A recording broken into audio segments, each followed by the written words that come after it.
कृपासमुद्रं सुमुखं त्रिनेत्रं जटाधरं पार्वती वामभागं सदाशिवं रुद्रमनन्तरूपं चिदम्बरेशं हृदि भावयामि।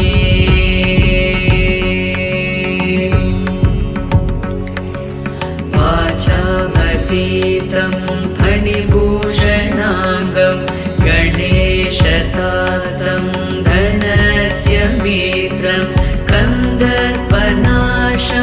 कमलोत्प्रकाशं चिदं